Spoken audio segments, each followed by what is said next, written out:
The idea of size and scale is very difficult to discuss and controversial depending on which side of the fence that you fall on. If you are a thinker of Aristotle or a follower of Aristotle, as he points out in his work Politics, that republics should be very small. The population should be rather small. The territory that the government oversees should be very small. And of course, he is largely basing this on Athens.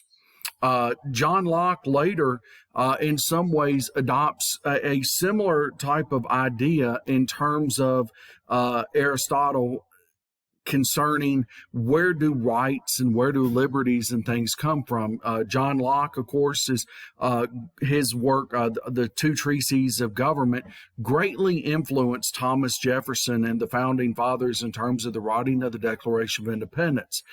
The idea is that there were these natural laws, that liberty is in some way, some might say a God-given right or given by the Creator, or just a part of the natural universe, and that all men should have access, and this would include women too, to inalienable rights. And of course, as pointed out in the Declaration of Independence, life, liberty, and the pursuit of happiness.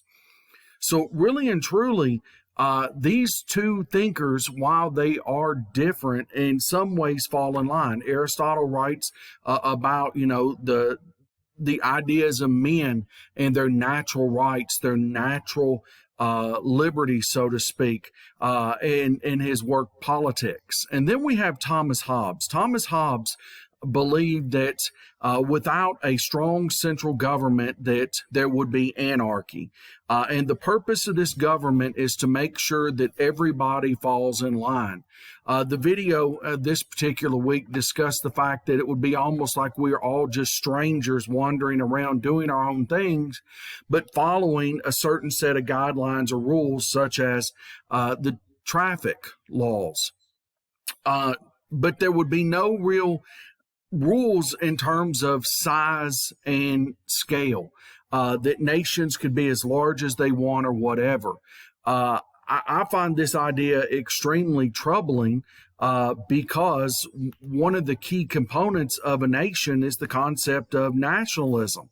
The idea that you share a unique cultural identity with other people around you. I think that in some regards, when the United States was created, perhaps there was an influx of trying to get both of these ideas, the Hobbesian view and Aristotle and John Locke's view on things, to try to create this government in terms of the Constitution. There is a central government, and then there's all the other levels under it. But when you take into consideration the size of the United States territory-wise, we are in the top 5 in terms of land area. And you also take into consideration the fact that we are like the 3rd or 4th largest nation in the world in terms of population. You would almost think that we would have to fall under a Hobbesian type of philosophy, but I consider that to be extremely dangerous because the government could step in at any moment and try to restrict religious liberty. They could step in and try to restrict other liberties that we hold very valuable, near and dear, in terms of freedom of speech, the right of assembly, the right of the freedom of the press. So needless to say, size and scale, or size and scope, as I think I've said a couple times, is a conversation that needs to be had further. It was after the Civil War when really the United States, the idea of all the states uniting together is to create the federal government, became indivisible. And I think from that standpoint on, our government has probably grown more into a Hobbesian type of philosophy, even though it really wasn't intended to do that. And I think that could definitely be a cause of concern in terms of freedoms of and our liberties that we hold very valuable and dear in terms of being core to what it is to be an American. Everybody have a great and wonderful day.